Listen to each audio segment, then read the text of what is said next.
कई समाजों में खाना, है ना, यानी कि फूड वगैरह, चारा, जल और, है ना, आवश्यकता की वस्तुओं को इकट्ठा करने का मुख्य जिम्मेवारी महिलाओं की ही होती थी। अब क्या होता था, लकड़ी का इंतजाम करना है तो महिलाएं क्या होती थी, घर से निकल जाती थी और जा करके वनों से लकड़ियां चुन कर लाती थी, कंदमूल इकट्ठा करके लाती थी, ईंधन को इकट्ठा करके लाती थी, लकड़ियां चुन के लाती थी।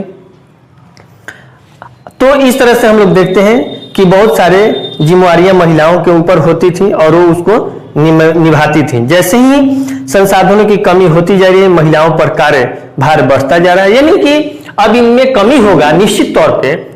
अगर इनमें कमी हो रही है तो निश्चित तौर पे ये कहा जा सकता है कि अब वो जो 1 किलोमीटर के अंदर में जो उनको संसाधन मिलता था, अब उसी संसाधन की तलाश में वो 10 किलोमीटर की दूरी तय करेंगे। निश्चित तौर पे उन पे बोझ बढ़ेगा, बर्डन बढ़ेगा और संसाधन भी पूरा नहीं हो पाएगा। और कई बार तो संसाधन इकट्ठा करने के लिए 10 किलोमीटर से भी अधिक पैदल चलना पड़ता है। देखिए, ये मैं बताया भी और यहां दिया भी है कि उनको संसाधनों को जुटाने के लिए 10 किलोमीटर 20 किलोमीटर दूरी तक जाना पड़ता है।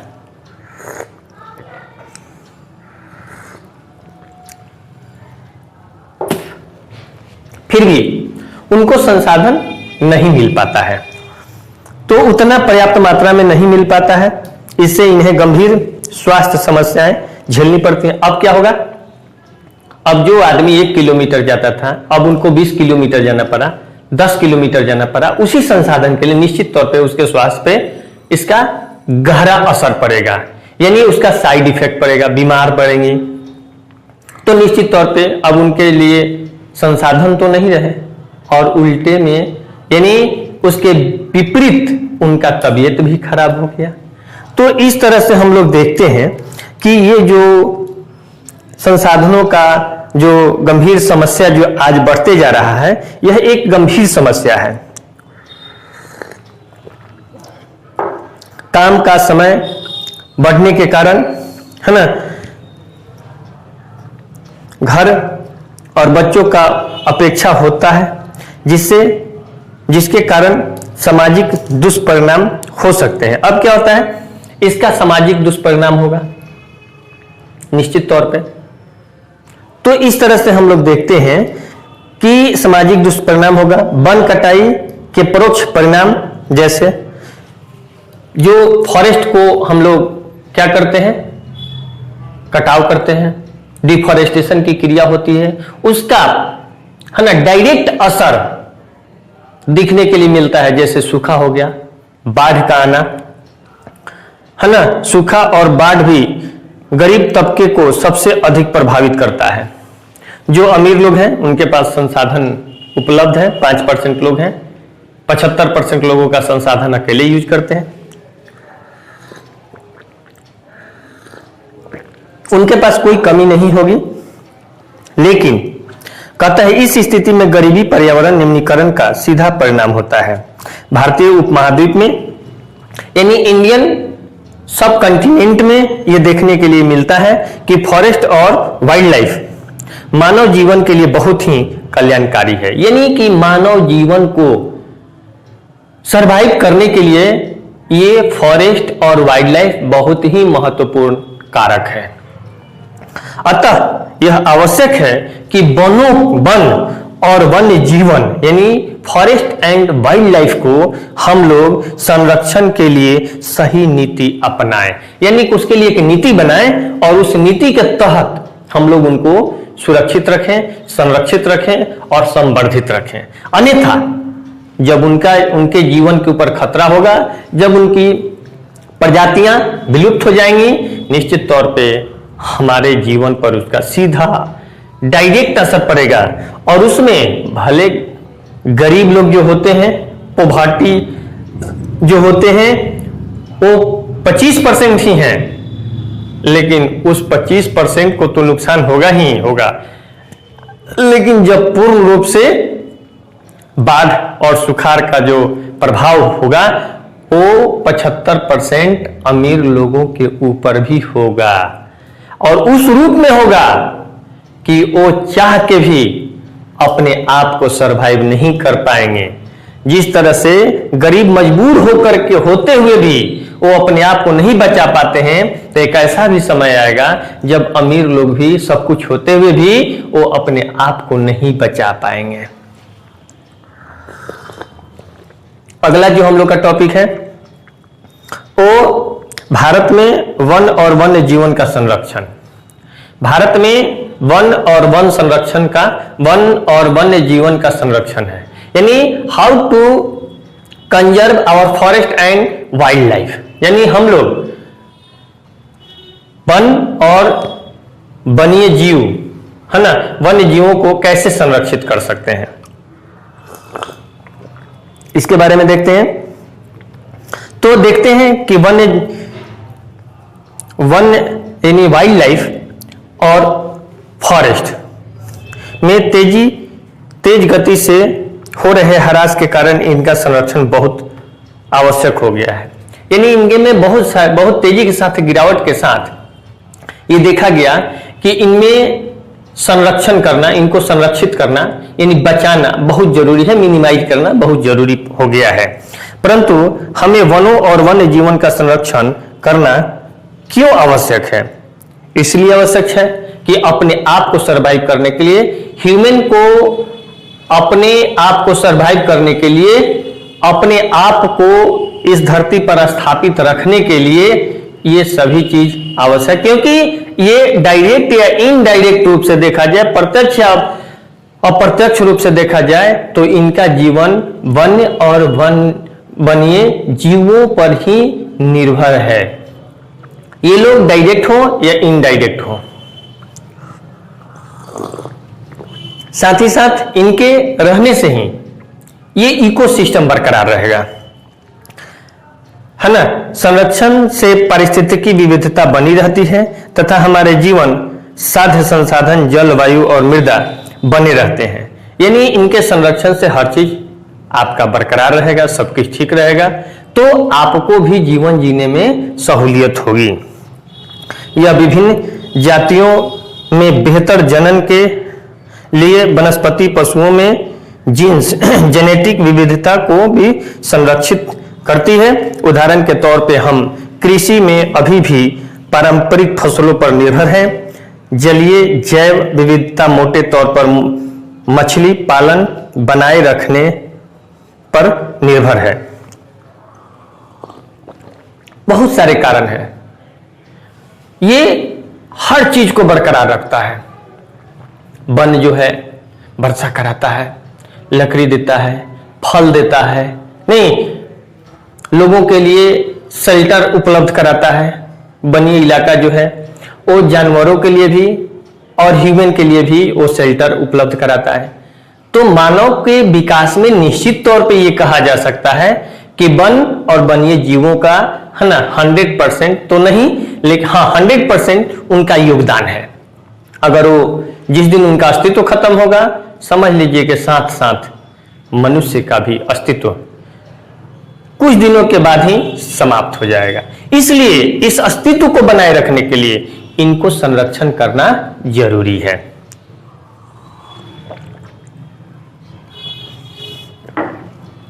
आगे 1960 से 1970 यानी 1960 टू 1970 के बीच में पर्यावरण जो इन्वायरमेंटल संरक्षण है ने राष्ट्रीय वन्य जीवन सुरक्षा कार्यक्रम की पुरजोर मांग की। यानी कि उन लोगों का कहना है कि अब हम लोग क्या करेंगे कि राष्ट्रीय वन्य जीवन सुरक्षा कार्यक्रम की यानी जो वनों में पाए जाने वाले वाइल्ड लाइफ हैं उनको बचाने के लिए उन लोगों ने मांग शुरू किया कि कैसे, how to conserve our wildlife, हम लोग कैसे अपने वन्य जीवों को बचा सकते हैं, उनके जीवन पर कोई खतरा नहीं आए, उनके अस्तित्व को कैसे बचा सकते हैं, इसकी उन लोगों ने चिंता की।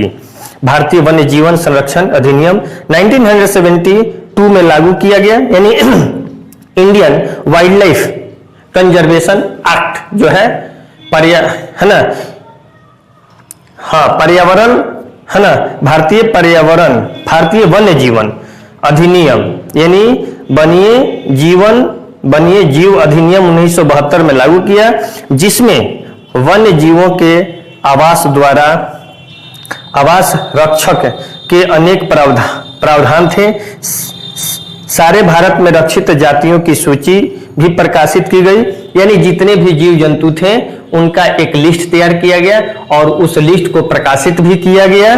इस कार्यक्रम के तहत बची हुई संकटग्रस्त जातियों के बचाव पर, शिकार प्रतिबंध पर यानी शिकार करने पर प्रतिबंध लगाया गया, वन्य जीवन आवासों को का कानूनी संरक्षण तथा जंगली जीवों के व्यापार पर रोक लगाने आदि पर प्रबल जोर दिया गया। यानी कोई भी जंगली जीव है उसका अब आप व्यापार नहीं कर सकते हैं और न ही वनों का व्यापार आप कर सकते हैं। यानी महत्वपूर्ण जो पेड़ हैं उन पेड़ों को, वनों में जो महत्वपूर्ण पेड़ हैं उन पेड़ों को काटने पर भी प्रतिबंध लगा दिया गया कि कोई भी, कुछ ऐसा कानून बना दिया गया जिसके तहत अगर काटते हुए आप पकड़े जाते हैं तो आपको उसी तरह का पनिशमेंट किया जाएगा। जब तक कानून नहीं बना तब तक पुरजोर तरीके से इसका दोहन होता रहा।